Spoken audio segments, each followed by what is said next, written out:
On vous souhaite la bienvenue à ericlatour.com. Depuis quelques semaines déjà, on vous fait découvrir les différents programmes offerts à l'École professionnelle des métiers de Saint-Jean-sur-Richelieu. On est maintenant rendu à l'électricité, un programme extrêmement contingenté, mais vous allez comprendre pourquoi. Les salaires offerts sont fort intéressants, ce qui explique peut-être l'accroissement du nombre d'inscriptions. Mais d'abord, on vous fait découvrir la mécanique automobile.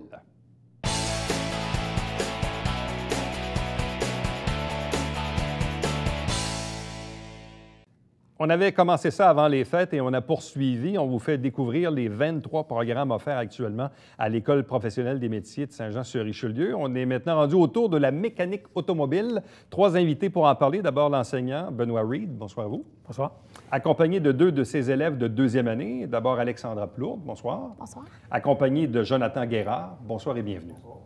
Bon, mécanique automobile, comme département, ça ressemble à quoi en ce moment? Vous êtes combien d'enseignants, combien de groupes, de jours, de soirs? Bref, dressez-nous un peu un portrait du département. OK. Département de mécanique automobile à l'EPM, à l'École des métiers, ici à Saint-Jean. C'est un département qui comporte 4 groupes. Vu que le département est quand même assez exigu, parce que c'est une école qui initialement a été conçue pour 2 groupes, ce qui fait qu'on a 2 groupes de soir et 2 groupes de jour. Fait qu'on a une formation de jour qui est, je dirais, pratiquement de 8 heures le matin jusqu'à 3 heures de l'après-midi. Puis le groupe de soir part de 1 heure de l'après-midi jusqu'à 8 heures le soir. Fait que pour enseigner à 4 groupes d'étudiants, ça prend 7 enseignants qui sont là à plein temps pour enseigner à ça. Bon.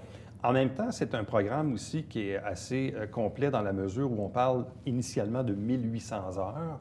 Donc, les gens qui sont assez familiers avec les DEP, les diplômes d'études professionnelles, ce qui veut dire à peu près 2 ans. Par contre, vous avez une notion au niveau des stages, ce qui fait qu'en bout de course, vos élèves ne font pas 1800, mais plus de 2100 heures de formation. Oui, c'est ça. C'est que nous autres, on a une formule de ce qu'on va appeler un ATE, une alternance travail-études. Fait que c'est une formule que les étudiants, en même temps qu'ils font leur formation, il y a des parties de formation qui vont aller faire en industrie, qui vont aller faire dans les garages. Fait que, contrairement à la formule standard, qui est une formule qui va prendre habituellement 1800 heures, puis qui va comporter un stage de 90 heures en dernier, nous autres, les étudiants vont avoir 3 stages au courant de leur formation. Le premier stage a lieu au bout d'à peu près 4 mois de formation, puis le dernier stage ne seulement est en dernier, mais en tout, ils vont avoir 49 jours de stage. Fait qu'au bout, ils vont avoir, dans le fond, 302 heures de stage de bonifié de plus sur le 1800 heures. Fait qu'eux autres, quand ils vont terminer, ils vont avoir 2102 heures de fait en formation, mais par contre, ils vont sortir avec presque 400 heures d'expérience dans des garages, ce qui fait que c'est des étudiants qui sont très bien cotés à Saint-Jean-sur-Richelieu. Et ça fait, sur le plan de la compétitivité, disons, avec les autres écoles de métiers, ça fait en sorte que les élèves qui sortent de l'EPM à Saint-Jean sont donc forcément plus qualifiés, en tout cas en nombre d'heures, visiblement. Oui, je ne vais pas me dire qu'ils sont qualifiés, parce que surtout, ils ont beaucoup plus d'expérience. Puis les stages, ils permettent de se connecter avec la réalité du métier du garage. Il y a beaucoup d'étudiants qui vont arriver en prenant une formation standard, comme les autres écoles donnent aux alentours. C'est qu'eux autres, ils vont faire le stage juste à la fin de la formation. Donc, ils vont être mis dans la réalité, on va dire, dans le beat garage à la fin. Nous autres, au bout d'à peu près 4 mois, ils commencent déjà à connaître ce qu'il y en a avec ça. Ça fait une grosse différence. Bon, Alexandra, explique-nous un peu ton choix. Pourquoi tu as choisi la mécanique automobile? Bref, parle-nous un peu de ton cheminement quand tu étais au secondaire. Qu'est-ce qui fait un certain temps tu t'es dit, ben moi, c'est là que je vais? En fait, moi, j'ai changé tellement souvent d'idées pour ma carrière. Je me suis tout le temps dit, les jeunes, tu as le temps. Puis tout le monde dit ça, de toute façon, quand on parle de carrière. Le monde te demande tout le temps, qu'est-ce que tu veux faire dans la vie? Puis quand tu réponds, tu ne sais pas, tu te fais juger. Mais si tu changes d'idée, là, c'est correct. Et tu as passé de quoi à quoi dans les choix? Au début, je voulais être pharmacienne. Pharmacienne? C'est ça. Ça, c'était mon choix le plus longtemps. Puis après ça, je me suis en allée en mécanique automobile. Puis c'était une passion de famille transmise de père en fille. Puis c'est comme ça que ça a débouché. J'ai décidé que c'était ça que j'allais faire de ma vie. C'était différent, ça me ressemblait. Bon, quelqu'un qui nous regarde en ce moment va dire, hey, là, elle voulait être pharmacienne, puis là, elle va être mécanicienne automobile. Oui. C'est comme à des années-lumière. C'est quoi pour toi le facteur déterminant dans ce choix-là?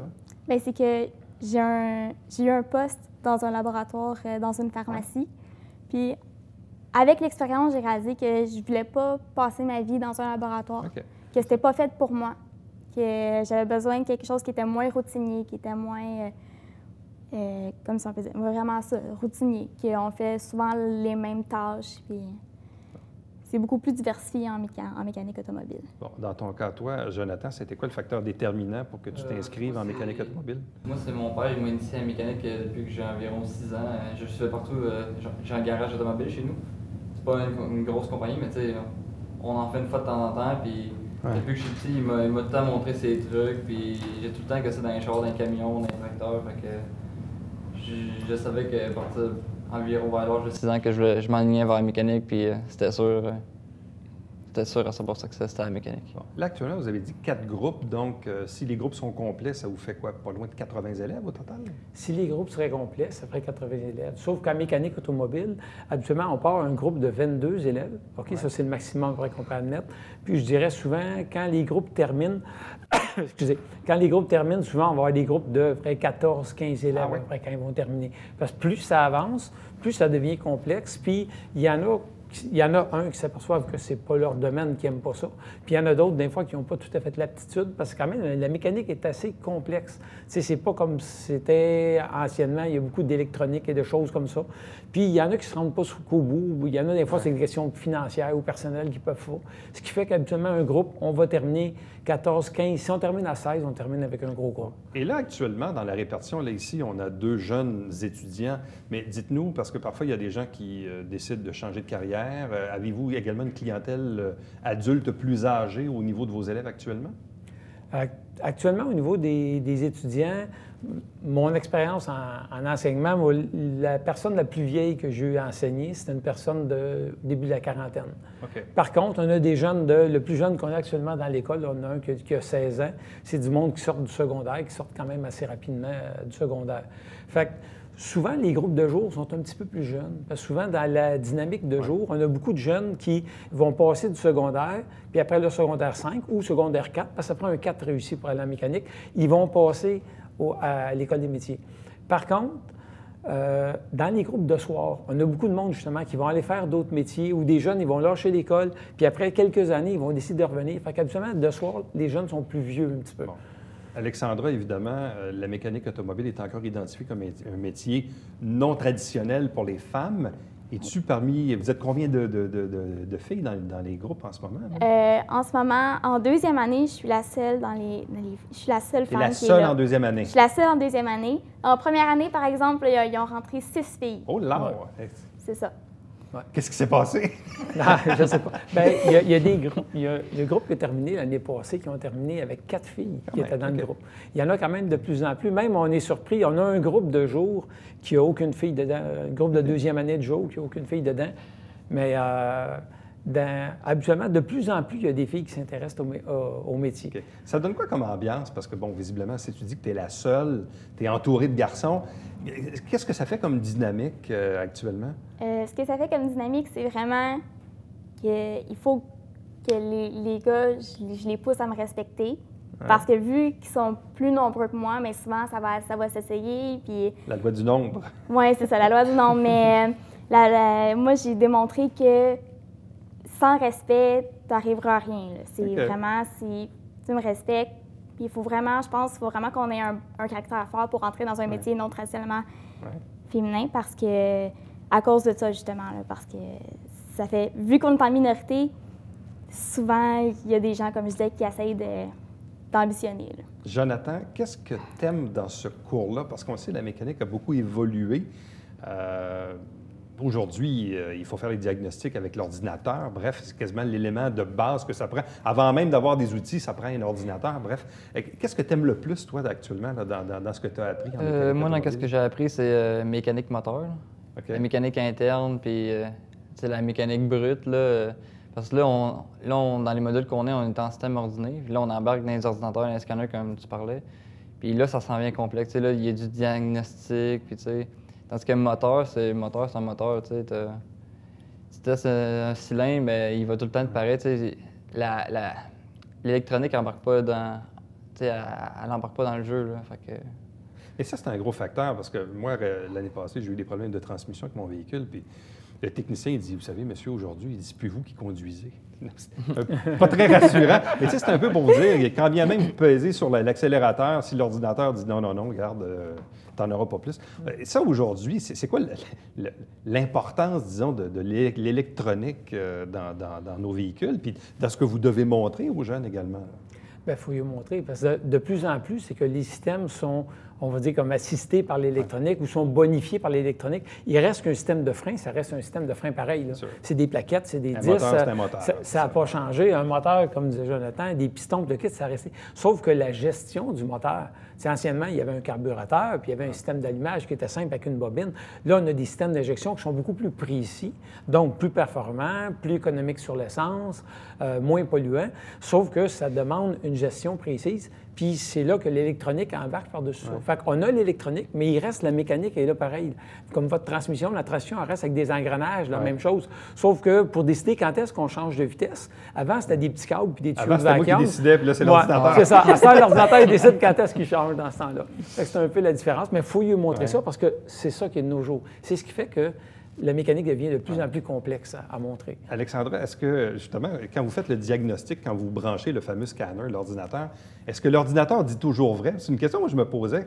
Est-ce que quand l'ordinateur dit oui, il y a ça qui est défectueux, il y a ça qui est défectueux, il y a ça qui est... Est-ce que l'ordinateur se trompe parfois ou l'ordinateur a pas mal toujours raison? Bien, c'est rare qu'on va voir un ordinateur qui se trompe parce que c'est l'ordinateur central, si je pourrais dire ça comme ça, qui va aller dire « Ah, bien, il y a telle chose qui est en faute, telle chose qui est en faute, telle chose qui est en faute. » Fait que si lui, il pense qu'il est tout en faute, bien, c'est peut-être l'ordinateur qui est en faute.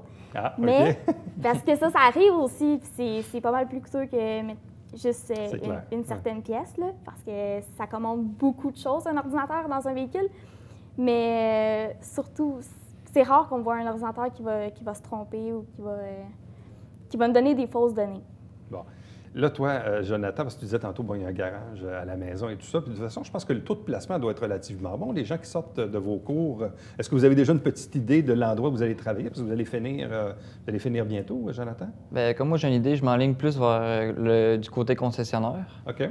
Parce que là, à date, mes 2 stages, j'ai choisi les petits garages. Puis là, le prochain, ça va être le dernier stage. C'est le plus gros, il est environ 8 semaines. Puis je vais choisir un concessionnaire où ce que j'aimerais, genre, aller travailler. Fait que je vais essayer de m'aligner comme, mettons, un concessionnaire Mercedes ou c'est quelque chose comme ça. Là. Toi, Alexandra? Moi, je suis déjà placée, en fait, dans un concessionnaire, mais je ne suis pas dans l'atelier mécanique. Ça veut dire? Je suis au département des pièces. OK. Mais si un département qui m'intrigue beaucoup, puis c'est quelque chose que j'aime beaucoup aussi, c'est pas routinier, puis je reste dans le milieu de la mécanique. En même temps, c'est important de connaître les pièces. Oui. Bien, je dirais qu'en ayant déjà eu mon garage longtemps, si quelqu'un est aux pièces, connaît la mécanique, c'est un gros atout. C'est un gros atout pour le concessionnaire. Là, dans le fond, chez vous, les élèves, parce que les cohortes commencent toujours quoi? En septembre? Au niveau des cycles? Habituellement, on a une cohorte qui commence en septembre, puis on a une cohorte qui commence en janvier. Ah, aussi? Habituellement. Okay. C'est ce qui fait qu'on roule à 4 groupes. Je dirais pratiquement à tous les 6 mois, on a une cohorte qui commence. Comme là, techniquement, on va en avoir un autre qui commence au mois de septembre parce qu'on a une qui finit en juin. Puis après ça, bien, eux autres, quand ils vont finir en janvier, bien, ça va prendre une autre cohorte pour les remplacer. Là, êtes-vous donc en période d'inscription en ce moment ou vous l'êtes toujours finalement? Dans le fond, on est toujours en période d'inscription, sauf qu'on prend les inscriptions. Par contre, c'est que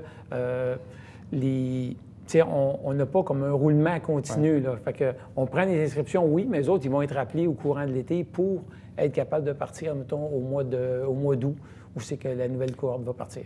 Bien, à vous trois, merci beaucoup. On vous souhaite la meilleure des chances. Merci. Merci. Merci beaucoup. Restez avec nous, puisqu'au retour, on vous fait découvrir un autre programme de l'École professionnelle des métiers, cette fois l'électricité.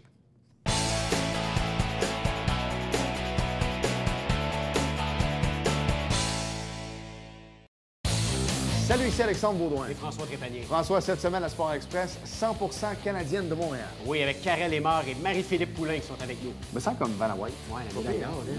Wow, manquez pas ça.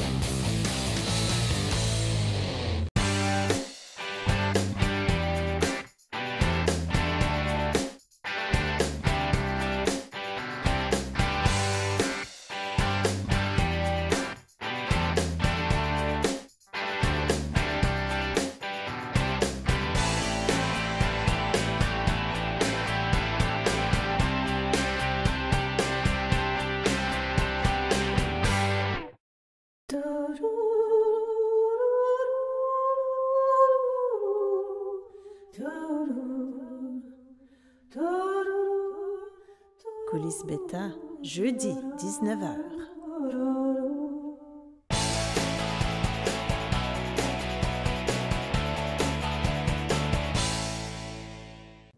Comme on le fait déjà depuis quelques semaines, on vous fait découvrir les différents programmes offerts à l'École professionnelle des métiers de Saint-Jean. Il y en a 23 dans 2 édifices, notamment l'édifice Normandie, la polyvalente, et l'autre édifice sur Laurier, coin Frontenac, à l'École des métiers. Cette fois, on vous parle d'électricité avec 2 invités. D'abord, l'enseignant Guillaume Lemieux. Bonsoir. Bonsoir.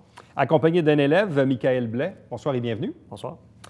Monsieur Lemieux, expliquez-nous tout d'abord, parce qu'on dit souvent que c'est un département qui est assez contingenté, l'électricité. Est-ce que c'est encore vrai aujourd'hui? Oui, c'est encore très vrai. À toutes les années, on ouvre un groupe, dans le fond, un groupe qui commence en septembre. À tous les 2 ans, on a un groupe qu'on dit d'après-midi, qui commence un petit peu, qui a un horaire un petit peu plus tard au niveau de la journée. Mais on a toujours beaucoup d'inscriptions. Donc, on parle des fois d'une centaine d'inscriptions pour 22 personnes qui peuvent rentrer. Pourquoi? Comment on explique ça? Parce que on a fait plusieurs entrevues là, sur les différents programmes offerts. Il y a des programmes, je me rappelle même, l'automne dernier, on a fait une entrevue, il y avait 4 programmes. Là, on cherchait des inscrits là, pour être capable de former des groupes. Comment se fait-il qu'en électricité, c'est tout le contraire? On parle tout d'abord d'un métier qui est connu pour la construction. Donc, on connaît les avantages sociaux au niveau de la construction, fonds de pension, les salaires qui sont intéressants, au niveau des médicaments, les assurances, toutes ces choses-là. Et encore là, je rementionne le salaire parce que le salaire est assez impressionnant quand on parle d'électricité, quand on parle de 35 à 37 de l'heure pour un compagnon qui a terminé toutes ses heures d'apprentissage. Bien, ça fait rêver certaines personnes. Et même si on mettait plus d'électriciens sur le marché, on nuirait à l'industrie, je présume. Absolument. D'ailleurs, la CCQ recommande un certain nombre d'électriciens à sortir à chaque année. Donc, regarde au niveau des régions et nous disent, 2 groupes, 3 groupes maximum. Ce qui fait que chez vous, vous avez combien de groupes? Nous, ça donne 2 groupes à toutes les années, plus un groupe à tous les 2 ans. Donc, disons 1,5 là, par année. Donc, une cinquantaine d'élèves à peu près. Environ. Pour combien de professeurs? On est 5 enseignants. 5 enseignants. Oui. Bon. Explique-nous, Michael, un peu pourquoi tu as choisi l'électricité. Est-ce que c'était, entre autres, à cause du salaire? Bien, pour être honnête, au début, plus ou moins, c'était vraiment un besoin de trouver la bonne chose à faire dans ma vie. Parce que initialement, c'était vraiment hors contexte. Je n'étais pas dans le domaine de la construction. J'étais en tant que conseiller en vente. J'ai fait ça pendant 10 ans. Oh là là, OK. Tu as quel âge aujourd'hui? Moi, j'ai 24. 24. Fait que j'ai commencé très tôt. Suite à ça, j'ai fait des études. J'ai fait un DEP en vente conseil. J'ai travaillé 2 ans à temps plein dans le domaine de la vente. Puis, bien, un moment donné, je me suis dit, salaire. Je suis quelqu'un de manuel. Des fois, voir les gens, ça me tente de travailler dans mes affaires. Alors, j'ai décidé tout simplement un jour de regarder le programme qui est offert ici à Saint-Jean. Puis, bon, je n'étais pas trop sûr. Puis, à un moment donné, je me suis dit, bien, pourquoi pas s'inscrire? Puis, cette journée-là, bien, c'était la dernière journée pour m'inscrire. Oh là là! Fait que je me suis inscrit. Puis, j'ai reçu un appel. Puis, je me suis présenté. Puis jusqu'à présent, mais ça s'est très bien passé. Je viens de finir. Okay. Donc, autrement dit, tu as fini le secondaire. Oui. Puis après ça, tu t'es en allé dans le monde de la vente. Oui. Tu as même fait un DEP en vente, tu dis, c'est ça? Oui. Pour finalement dire, quelques années plus tard, c'est pas ça que je veux faire. Exactement. Comme je vous disais, c'est pas parce que j'aimais pas la vente. Ouais. C'est juste que je suis quelqu'un de manuel. Je suis quelqu'un aussi qui aime apprendre sur des nouvelles choses. Un peu ce qu'on faisait aussi dans le domaine de la vente, apprendre sur des produits. Fait que je trouvais qu'un peu le domaine de l'électricité me rapprochait à ce niveau-là. Monsieur Lemieux, 2 questions. Premièrement, c'est quoi les requis pour être accepté en électricité? Et secondo, puisque c'est un programme contingenté, quel type d'examen les gens doivent-ils passer pour être qualifiés ou pour être reçus ou non à l'inscription? Pour s'inscrire en électricité, on parle d'avoir au moins un secondaire 4 avec les unités mathématiques français. Ce qu'on recommande beaucoup, par exemple, c'est au moins un secondaire 5 et on recommande d'aller vers les mathématiques fortes, puisqu'on est basé sur la physique. Il y a beaucoup de physique, il y a beaucoup de mathématiques pour passer à travers ce programme-là. Et l'examen d'entrée, lui? L'examen d'entrée est basé sur un examen mathématique, puis ensuite, on parle d'entrevue individuelle. Donc, vraiment, on essaye d'aller chercher les personnes qui vont commencer le programme et qui vont terminer le programme avec nous aussi, en essayant de limiter le nombre d'abandons avec ça. OK. Jusqu'à présent, toi, tu es dans ta 2e année? J'ai fini, je viens tout juste de finir la semaine passée. Toi, tu as fini, là? Oui, exactement. Je commence pour un entrepreneur la semaine prochaine. Oh, wow! Puis donc, là, ça veut dire que le stage de tout ça est fini, là? Oui. Tu as tout fait, là? Puis d'ailleurs, en parlant de stage, c'est une des choses que j'ai apprécié le plus à l'École des métiers de Saint-Jean. C'est qu'on nous a offert la possibilité de faire un stage dans notre programme. Si je ne me trompe pas, la plupart des autres écoles au niveau du programme d'électricité ne l'offrent pas. Alors, c'est vraiment pratique. Et là, toi, tu commences, tu dis bientôt, là? Exactement. Lundi matin à 6 h le matin, probablement, je devrais être sur le marché. Là. Qu'est-ce que tu as apprécié de ce cours-là? Parce que tu dis, bon, moi, je suis quelqu'un de manuel, tu t'en es rendu compte et tout ça. Là, quelques années plus tard, parce que c'est quand même un programme de quoi, 1800 heures? 1800 heures, c'est un programme, c'est sur 2 ans. Donc, 2 ans plus tard, et là, tu vas commencer, tu dis lundi prochain. Oui. Qu'est-ce que tu as apprécié le plus dans ce cours-là? C'est la diversité. On a tellement de modules au cours du programme qui nous offrent à avoir plusieurs facettes, autant au niveau, comme je l'expliquais tantôt, pratique que théorique. Alors, parfois, on va devoir faire de la programmation à l'aide d'automates, de modules d'automates. D'autres fois, on doit prendre des tests de lecture de tension ou de courant, de puissance.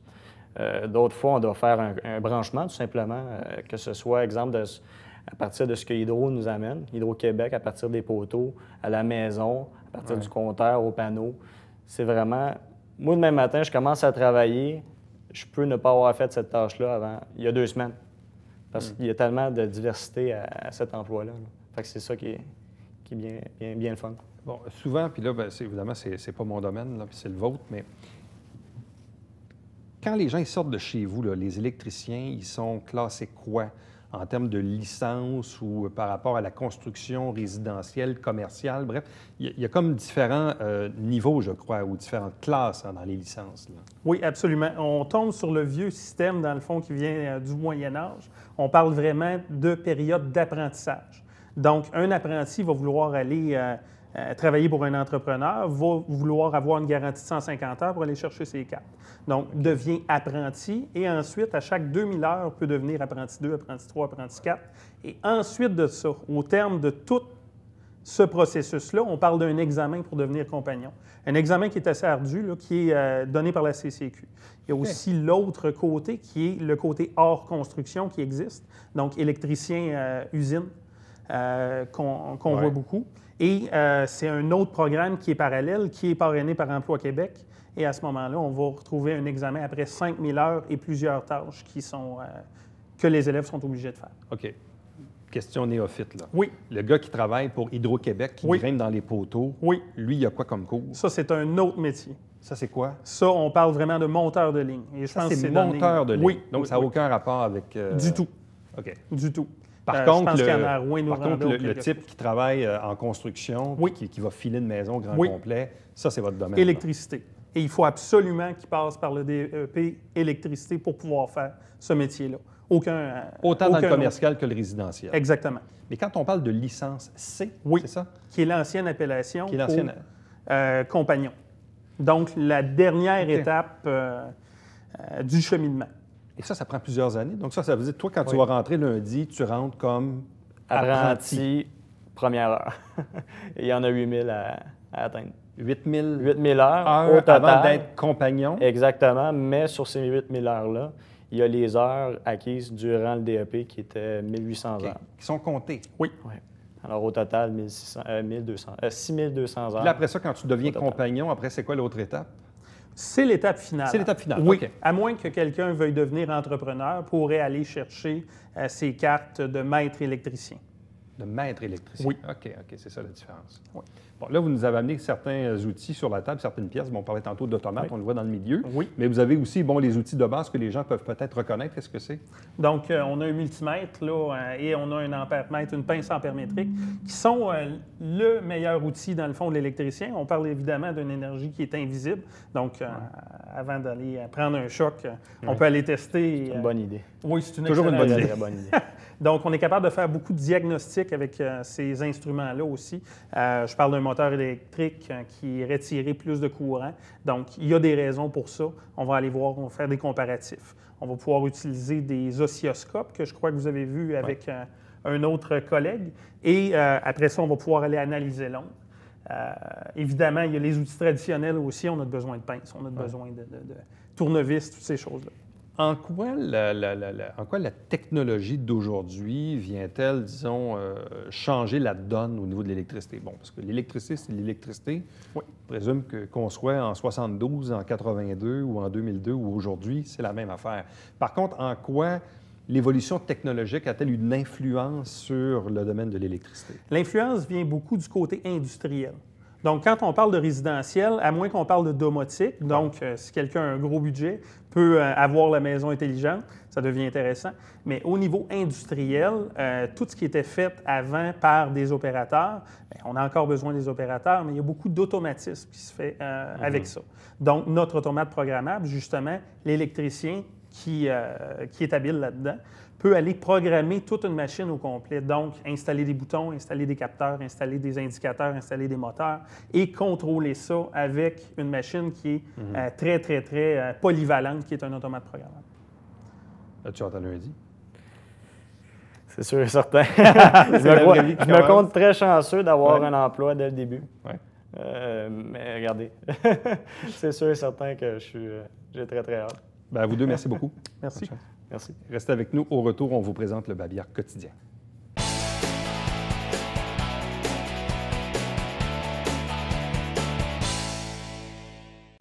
Jeudi, le 20 avril, sortie culturelle organisée par la Ville de Saint-Jean-sur-Richelieu à l'OSM, l'Orchestre symphonique de Montréal, spectacle hommage à Jacques Brel. Vous savez que le service des loisirs organise comme ça quelques fois dans l'année des sorties culturelles. C'en est une. Les inscriptions sont bien sûr obligatoires. Chaque semaine, on vous présente les travaux du conseil municipal de Saint-Jean-sur-Richelieu. On fait la captation, nous, le 1er et 3e lundi du mois avec un conseil de ville. On choisit des extraits qu'on subdivise dans 2 émissions qu'on vous présente les 2 mercredis suivants. Chaque dimanche matin, 9h30, Câble 09, c'est le Télébingo, 3 500 $ en prix. La carte pleine est à 2 000 $ et il y a 30 dépositaires dans la région pour acheter vos livrets. On se fixe rendez-vous demain pour le prochain. éric-latour.com. À demain.